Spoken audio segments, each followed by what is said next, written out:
Այսօր զրուցում ենք իրավաբան, փաստաբան Երևան Վարոսյանի հետ։ Շնորհակալություն, որ մեզ հետ եք։ Պարոն Վարոսյան, Գագիկ Ծառուկյանի սեփականություն հանդիսացող օբյեկտների դեմ իրականացվող արշավը իշխանությունը ներկայացնում է պետականացման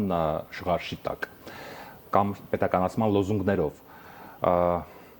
Որպես իրավաբան, եթե մի կողմ դնենք քաղաքական հռետորաբանությունը, ինչ է սա իրավական դաշտում, ինչպես է գնահատվում սա իրավական դաշտում, իրականում սա ապօրինություն է, թե օրենքի կամայական մեկնաբանություն։ Ախր ամեն ինչ այնքան ակնհայտ է, սա պարզապես սովորական քաղաքական հետապնդման տնտեսական բաղադրիչներն են։ Քաղաքական հետապնդումը դրսևորվում է նաև անձի սեփականության դեմ գործածվող միջոցներով։ Գիտեք, մենք քննարկելու բան կունենանք, եթե ամեն ինչ չարվեր բացահայտ, եթե քաղաքական հրահանգները նաև ուղիղ եթերում բոլորս լսած չլինենք, հետո դրան հետևած չլներ այն պրոցեսները, ինչ որ հետևել են դրան։ Այստեղ մեկնաբանման խնդիր մենք չունենք, սա քաղաքական է, քաղաքական չէ, սա իրավական գործընթաց է, թե սա ինչ որ ոչ իրավական հարցեր լուծելու միջոց է։ Իսկ ինչ վերաբերում է, որ արվում է պետականացման քողի ներքո, իսկ ով ասեց, որ պետականացում դա լավ բան է։ Այ կարող եք մեկնաբանել հերոստատիտողի համար, որպեսզի հասկանալի լինի, ինչ ասել է պետականացում եւ սովորական քաղաքացին ինչպես է զգալու այդ պետականացման հետևանքները։ Տեսեք, եթե օրվա իշխանությունները ունենային այնքան վճռականություն, որ պետականացման զուգընթաց հայտարարեին, որ մեր մոտ կոմունիզմ են կառուցում, կարելի էր ինչ-որտեղ հասկանալ նրանց եւ ասել, դե մարդիկ հիմա այս ուղղության կողմնակիցներն են, մենք ենք եւ Հյուսիսային Կորեան, այսպես միասին կոմունիզմ են կառուցում։ Եթե դու ընտրել ես ազատ շուկայական հարաբերությունները, այսինքն դու կապիտալիստական պետություն ես։ Կապիտալիստական պետությունում սեփականության իրավունքը ամեն ինչ է։ Եթե չկա սեփականության իրավունք, այդ պետությունը կկործանվի։ Դա հիմնակարն է։ Բոլորիս սեփականության իրավունքը, ոչ միայն հարուստ մարդկանց, բոլորիս սեփականության իրավունքը պետության տնտեսական հիմնակարն է։ Պետականացնել այս պայմաններում ցանկացած կազմակերպություն նշանակում է կործանել այն։ Եթե այդպես լիներ, հավատացեք, մեզնից առաջ շատ ավելի զարգացած երկրներ, որոնք ավելի բարեկեցիկ են ապրում եւ նույնպես ազատ տնտեսական հարաբերությունների վրա է հիմնված նրանց տնտեսությունը, վաղուց ամեն ինչ պետականացրել էին։ Գիտեք, կյանքն է ցույց տվել եւ պատմությունը։ Եթե մի բան պետությունն է կառավարում, լավ չի կառավարում, որովհետեւ իր շահը կառավարելու այնքան բարձր չէ, ինչպես անհատի շահը, որը դրանից ուղիղ եկամուտ է ստանում։ Շահագրգռվածություն չկա ըստեյության։ Այս գործընթացներում օգտագործում է ապօրինի ծագում ունեցող գույքի բռնագանձման գործիքը։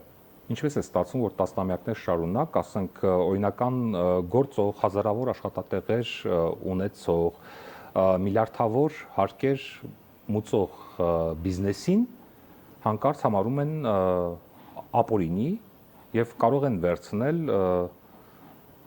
պետականության կրկնեմ միգուցե պետականության քողի տակ վերցնել այդ մարդուց եւ դարձնել, չգիտեմ,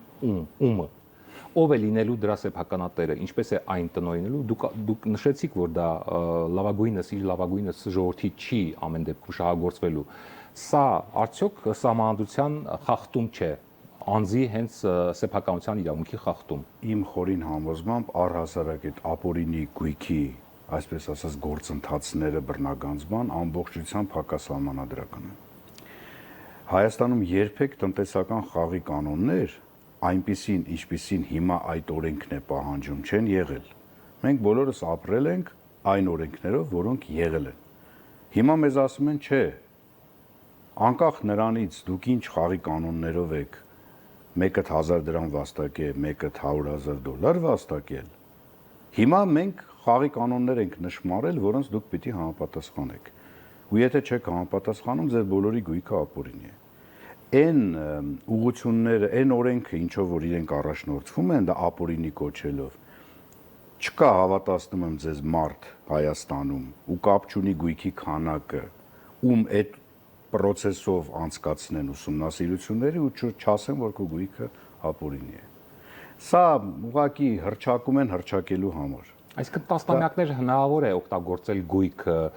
զարգացնել, աշխատատեղ բացել, հարկեր վճարել եւ հետո մի գեղեցիկ օր ուղղակի կարող են կանգնել եւ ասել դա ապօրինի է։ Այս ամեն ինչը գիտեք հանգեցնելու է ամենավատը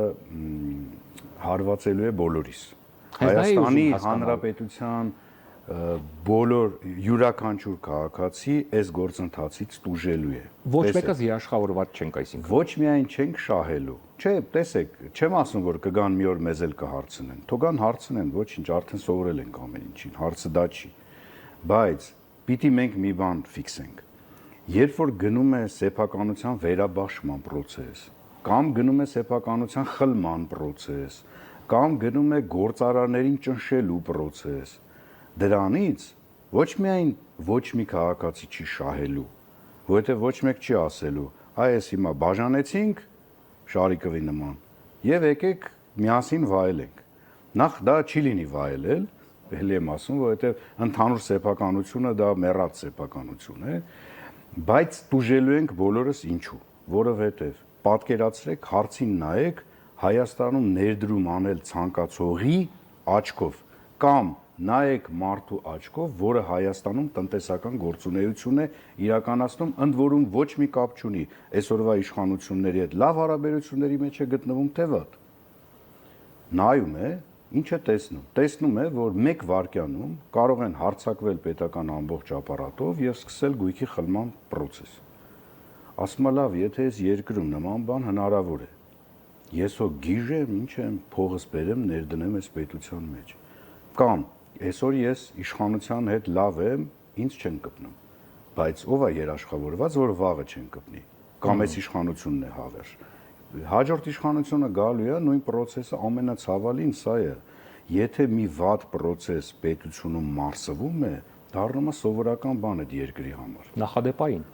Սա ահավոր բան է։ Սա ահավոր բան է, որ երբեք մենք տնտեսության զարգացում չենք տեսնի։ Մենք պիտի մի բան սովորենք, հա, բոլորով, որ եթե մենք ընտրել ենք տնտեսական այս մոդելը, գործարարները, հարուստ մարդիկ, ովքեր շատ փող են աշխատում, նրանք են ապահովում նաև յուրաքանչյուրիս բարեկեցությունը, որովհետև եթե պետության մեջ գումար է պտտվում եւ եկամուտի տեսքով, եւ վճարված հարկերի տեսքով, մեր բոլորիս,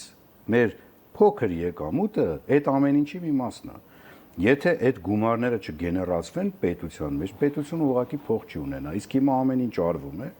որ ոչ միայն ներդրում չլինի, այլ Հայաստանում արկա կապիտալը հնարավորինս արտահոսի դուրս։ Պարոն Վարոսյան, այստեղ մի ուշագրավ փաստ կա, Ծառուկյանի փաստաբանը հայտնում է, որ դատախազը դադարեցրել է հարկերի հետ կապված մեղադրանքը դրա ապօրինի լինելու հիմքով։ Ինչպես եք սա գնահատում, այսինքն սկզբնական աղմկոտ մեղադրանքներից մեկը արդեն իսկ իրավականորեն փլուզվել է։ Տեսեք, նախ քանի որ ծանոթ չեմ որոշմանը դատախազի իրավաբանական, գնահատական, իրավական դրան տալ սխալ կլինի, բայց եկեք հարցին գիտեք ոնց նայենք։ Ուրիշ մեղադրանք ունեն, այդ մեկը էլ պետք չի իրենց։ Սա տեխնիկայի հարց է։ Կա հանձնարարություն, հանձնարարությունը կատարվում է։ Ճանապարհին մի մեղադրանք ավել կլինի, մի մեղադրանք պակաս կլինի, ես այդ ամեն ինչին որպես իրավաբան լուրջ այլևս չեմ վերաբերվում, որովհետև իրավական process-ները լրջություն չունեն։ Ցավոք սրտի։ Երևան կենտրոն քրեակատարողական հիմնարկից իր ուղերձում Գագիկ Ծառուկյանը նշում է, որ չնայած ապօրինի կալանքին եւ բիզնեսների վրա հարձակումներին, ինքը չի փոշմանում եւ շարունակելու է կառուցել Հայաստանում գործարաններից ու դպրոցներից մինչև աշխարհի լավագույն համալսարաններից մեկի մասնաճյուղի հիմնում։ Որպես իրավաբան, ինչպես է գնահատում սա, արդյոք սա չի վկայում, որ իշխանության քաղաքական հալածանքները հարվածում են ոչ թե անհատին, այլ երկրի տնտեսությանը, ընդհանուր եւ կրթությանը, եւ սպորտին, եւ մշակույթին, բնագավառները շատ տարբեր են։ Այո, ես հենց դա նկատի ունեի, որ բոլորիս վրա այս ամեն ինչը ազդելու է ցանկացած քաղաքացու եւ պետության ընդհանուր։ Չեք կարող գտնել ամբողջ աշխարհում մի օրինակ, երբ տնտեսական նման վայրագ հարձակումները իշխանության, պետության մարմինների կողմից ուղղված գործարարներին լավ բանի հանգեցրած լինեն։ Դա չի կարող լինել։ Եթե հայաստանյան ատյանները գնան ապօրինությունների ճանապարհներով, ապօրինությունները օրինականացնելու ճանապարհով, միջազգային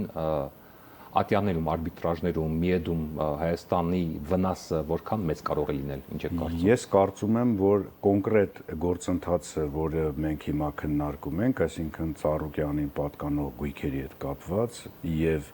ոչ միայն գույքերի, այլ նաեւ տնտեսական կազմակերպությունների հետ, դրանք աշխատող բիզնեսներ են։ Դրանց դեմ ուղղված ոտնձգությունների հետևանքով Հայաստանը լուրջ խնդիրներ ունենալու է Բացի այն ներդրումները, որ դուք նշեցիք։ Այո, չէ, տեսեք, քանի որ ամեն ինչ արվել է, վերադառնանք սկզբին մեր զրույցի, բացահայտ, Ծառուկյանի թիմը ապացուցելու որևէ բան միջազգային ատյաններում չունի։ Այսինքն քաղաքական իշխանության առաջին դեմքի հայտարարությունները դնում են եւ հաջորդ օրվա նրա ենթակաների գործողությունների շարանը դրա հետ միասին ակնհայտ է դառնում, որ այստեղ ոչ մի իրավական կամ տնտեսական process չկա, սա ուղղակի քաղաքական հրահանգով սանձազերծված գործողություններ են։ Բնականաբար սա հանգեցնելու է վաղը մյուս օր փոխհատուցումների եւ այլն եւ այլն։ Իսկ մի բան էլ ես կուզենայի նշել այս process-ների արդյունքում, ես կուզենամ մեր հասարակությունը մի հետաքրքիր բանի ուշադրություն դարձնի։ Իսկ ովքեր են գալու հիմա հարուստ գործարար մարդկանց փոխարեն, ովքեր են դառնալու այդ ամեն ինչի տեր։ Այդ սրբերը ովքեր են լինելու։ Լավ, մենք մեզ այդ հարցը տանք, էլի, այդ ոնց է այդպես ստացվելու։ Որովհետև այդ ապօրինի գույքի process-ի հետևանքով, երբ որ անձանց գույքը բռնագանձում են, հետո հանում են վաճառքի։ Հիմա հարց է առաջանում։ Լավ, այս մարդը ապօրինի էր հարստացել։ Բայց մյուսը, որ եկավ առավ այդքան փողով, բա հարց չի առաջանում, նա ոնց էր հարստացել։ Այդ ես կուզեմ մեր քաղաքացիներից յուրաքանչյուրը իրեն այդ հարցը տա, ինչու ինքը չի գնում այդ գույքը գնում։ Տեսեք, հետաքրքիր բան է ստացվում շարքային քաղաքացին սոցիալական ցանցերում որոշ օգտատերերի մասին է խոսքը իշխանական հրետանության ազդեցության տակ բացահայտ ոգևորվում հրճվում են այս սեփականատերերի գույքի բռնագանձմամբ եւ պետականացման գործընթացներից ինչ եք կարծում դուք արդեն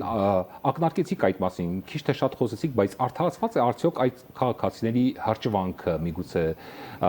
այդ տեսեք այս մեկի գույքը վերցրեցին լավ քաղաքացին այդ գույքը եթե վերցրեցին քաղաքացին ինչ է ստանում դրանից ինչ է շահում կամ ինչ է կորցնում ընդհանրապես դա էմոցիա է ընդհանրապես կրթություն չունեցող գիտակցության մի քիչ երևի այսպես մեղմ ասենք, ցածր մակարդակ ունեցող մարդու էմոցիայից բխող վերաբերմունք է ընդհանրապես։ Այսինքն քաղաքապետանը եթե սպորտային կոմպլեքսը հետ վերցրեց, ինչ է։ Այդ կոմպլեքսը աշխատելու այս քաղաքացիների համար, մինչև այդ էլ աշխատում էր քաղաքացիները։ Հիմա ինչպես է աշխատելու, որ ոգևորվել են եւ ուրախացել են։ Ինչն է ուրախացրել։ Չէ, ոնց աշխատում էր, նենց էլ աշխատելու է, ուղղակի սալիկները փոկվելու են, ներսը ընկնելու են գետին։ Մի քիչ սանիտարահիգիենիկ վիճակն է վատ լինելու, որովհետեւ հանրության սեփականությունը էլ եմ ասում, ինքը իրենից տխուր բան է միշտ ներկայացնում, թե չէ ոչ մեկ քաղաքացիներին չի ասելու, եկեք ձեզ նվեր ենք տալիս, կամ եկեք ստեղից օգտվեք, ձեզ զրի թվում ենք օգտվեք։ Չէ։ Քաղաքացին ընդհակառակը ինքը պիտի հասկանա նորից եմ ասում, որ ինչքան տնտեսական գործունեություն իրականացնող մարդիկ շատ լինեն, ինչքան լավ աշխատեն, ինչքան շատ փող աշխատեն, բոլորից դրանից միայն օգուտ է լինել։ Պարոն Վարդասյան, եւ ամենակարևոր վտանգի մասին խոսենք, սա ինչ նախադեպ է ստեղծում, եթե այսօր խլում են խոշորից, վաղը արդյոք չեն խլելու սովորական փոքր կամ միջին բիզնեսմենից, սովորական քաղաքացուց, սեփական տունը կամ բիզնեսը, եթե միգուցեև ոչ իշխանահաճո թեզեր միգուցե տարածի կամ գրառում անսոցիալական կամ հայտարարություններ անի։ Շեշտադրումով հարցադրում եք կատարում, այո, սա դառնալու է նախադեպ։ Երբ որ մեր աչքը սովորում է այսպիսի բան, իսկ հասարակության համար դառնում է սովորական բան, որ գույքը այսօր Պողոսինն է, վաղը պետական է, կամ վերցրեցին, ծախեցին Մարտիրոսին։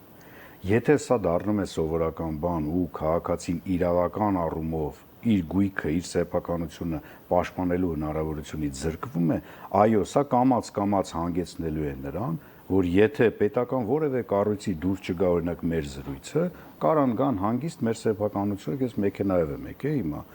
կարան դուրս գան, տեսնեմ էլ չկա։ Իսկ ինչ եմ անելու։ Ինչու տենց են որոշել։ Միջազգային ատյաններ եք դիմելու։ Դե հա, գուցե։ Շնորհակալություն մեր հարցերին պատասխանելու համար։ Մենք զրուցում էինք իրավաբան, փաստաբան Երվանդ Վարոսյանի հետ։ Ցտեսություն։